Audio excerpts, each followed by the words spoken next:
Hi, Terry here with HVAC Maintenance and Supplies. Today we're going to talk a little bit about humidifier maintenance. This is a whole house type humidifier, meaning that it's typically mounted on a furnace or some sort of an air handler and will add humidity throughout your entire house, which is obviously important from a health standpoint as well as a structural standpoint of your building. We're going to focus on the Aprilaire brand today. Most brands out there are similar. Aprilaire has a lot of them throughout the years that all change a little bit in style. Some are a bypass type, some mount right on the furnace themselves and you have a little fan that blows air into the ductwork. In any case, what you're going to see today will be very similar in most models. All type humidifiers have some sort of it's called a water panel. A lot of people refer to it as a filter, and we'll show you that. We sell all the Aprilaire and some of the Honeywell water panel replacements on our site. Now, I do recommend staying with the original Aprilaire brand, as they tend to be a little bit better quality of filter replacement. And if you look at your model, it's going to be stamped somewhere on your Aprilaire humidifier, and then you get to our site, you can just match up your model with the style or the part number of the actual replacement that you need. So let's get started today. As I said, most humidifiers have some sort of a cover on them that you're going to see up in the front. So what you want to do is figure out how to snap that front cover off. And that is going to typically expose your filter water panel, or the water media, the pad, a lot of times they call that.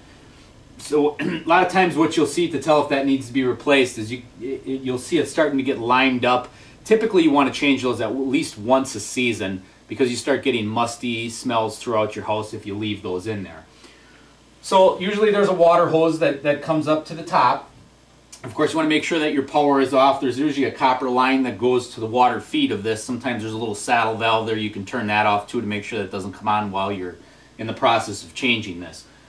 Usually snap that water line out of there, and in some way there's going to be an insert here that houses the filter water panel. You want to pull that out of there. Clean up any of the buildup that you see on top of it. Typically, there's a distribution tray of some sort, and again, every model is going to be a little bit different. You want to pull that out to give you access to the water panel. And then you simply slide the old water panel out of that tray. Clean up your tray, make sure that your drain port is opened up and clear.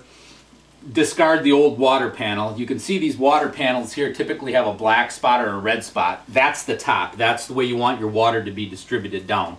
Simply pull your new pad out of the box, slide it back in the way the old one was with that spot marker on top.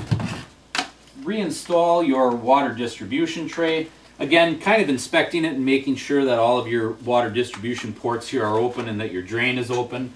There's a drain that goes down through the bottom. Make sure that that port is open. One of the big reasons humidifiers fail to work is that there's a little water orifice on the incoming line. Sometimes you need to take a little pin and clean that out. And if you take this apart, you'll usually find that small orifice. One way to test if it's working is to turn your heat up and then turn your humidistat. Somewhere on the ductwork or upstairs will be the humidity temperature control. Turn that up so that it's asking for humidity. When the furnace comes on and heats, that's usually when this will add water, provided that the humidistat is calling. So after a period of having both of those on, you should notice some water, some excess water trickling out the overflow. The way that this works is it just distributes water across the panel. The air is blown across and it picks up the humidity, and then some excess water runs out the bottom. The humidity is put into the air and then delivered through your house.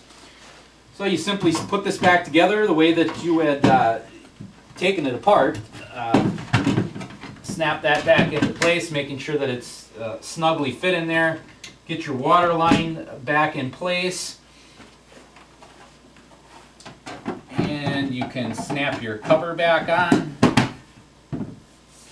That's pretty much what's involved in changing that. Now, we sell these condensate pan treatment tablets. These are nice to have to keep your drain open from getting it slimed up, bacteria growing in there. You can drop a couple of those tablets down in the bottom of that distribution tray there to keep things clean, and a lot of times it controls the odor pretty well too. Now most humidifiers, bypass type anyway, will have a damper on it here that you close in the summertime so that you're not bypassing cold air through the air conditioning season. You want to open that in the winter so that that air does bypass and go across the humidifier and essentially adding humidity to the house. Now most people ask, what should I set the humidistat at? Typically around 30% is common. Most humidistats will have some sort of an indicator on them for outdoor air temperature. I just tell people a lot of times, hey, if it feels dry in your house, turn it up a little bit. If you're starting to notice moisture on the windows, turn that humidity set point down a little bit. A lot of them nowadays, the newer ones, are all automated where they sense outdoor air temperature, they sense indoor air temperature, and then they readjust that set point accordingly, which is great. That's less hassle for most people. So that pretty much wraps up our segment of the April Air humidifier maintenance type. And again, we carry all of these condensate pan treatment tablets and the April Air water replacements in 2-packs or larger volume packs at a little better price. They can be purchased online at mainsupplies.com. That's www.mainsupplies.com.